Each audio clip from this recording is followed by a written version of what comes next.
Good morning, everyone. We're continuing here in the Kitzur Shulhan Aruh, and we are skipping now to chapter Kuf Tzadi 190, Hilchos Shmiras Haguf Ubal Tashchis, which is the laws of guarding one's life and other people's lives, and also the prohibition against destroying property.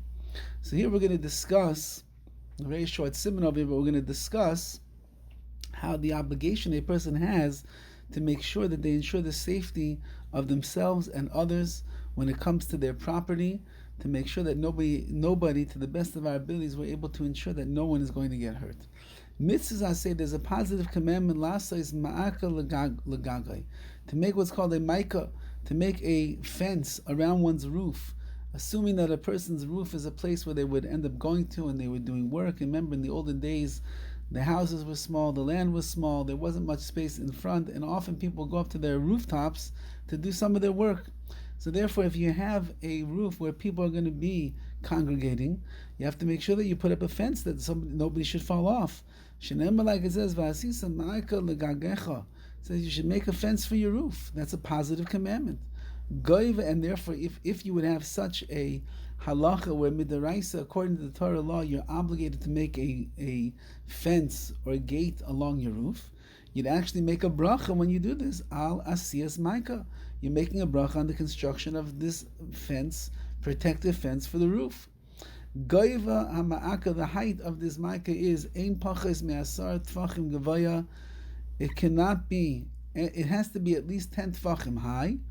Usei chazak, and it has to be strong enough in order that a person would in fact be able to lean on that and not fall over. Say chazaka kedei yishayin adam aleha v'lo yisibo, not fall. She'em mishtamshin aleihem v'lo yitipol. Gagin shalano, however, our roofs, which are slanted, so this is our times as well. Most of the roofs are slanted. She'em mishtamshin aleihem, people do not use them. People don't go climbing on the roof on a regular basis, and we don't use them for to do our work or our wares. So Peturin, those are going to be exempt from the mic over here, from such a fence, because no one is up there doing anything anyway. So only if you have a flat roof, and the custom is to go up and use that flat roof, that's where you're going to have an issue of making a mica. But if it's a roof that's never used anyway for things, then, says the Kitzur Shulhan Aruh over here, there is no obligation.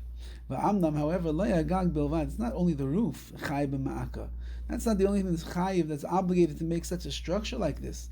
Anything where there is danger in the way that a person could end up slipping or tripping, and then they could fall and God forbid die.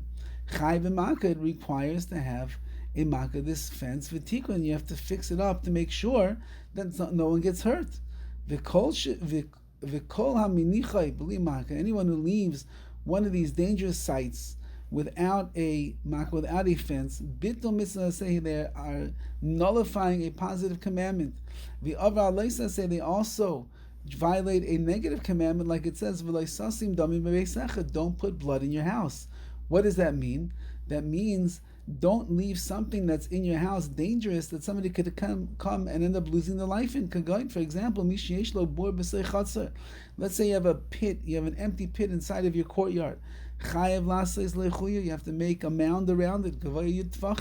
Has to be at least 10 tefachim high, which is approximately 35 to 40 inches or so.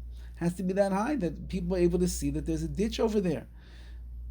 You have to make a cover for it so people don't fall in. Nobody should fall inside of such a thing.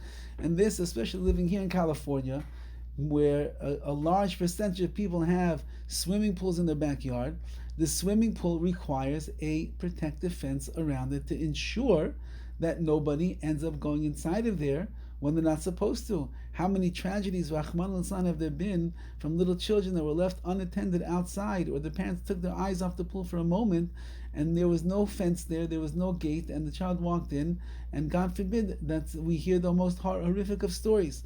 And therefore, obviously, Just like on a rooftop, if you use it, you'd have to put up a protective fence. Just like on a pit in the middle of your property, you'd have to put a protective fence around it to make sure nobody falls in. When it comes to a pool, which is dangerous, it's a drowning hazard, certainly a person has an obligation to put a fence up around that pool, and someone who doesn't, when there are children around, of course, or when there are even adults that are not the most adept at swimming, you are nullifying a positive commandment and transgressing a negative commandment as well. Have a wonderful and a safe day.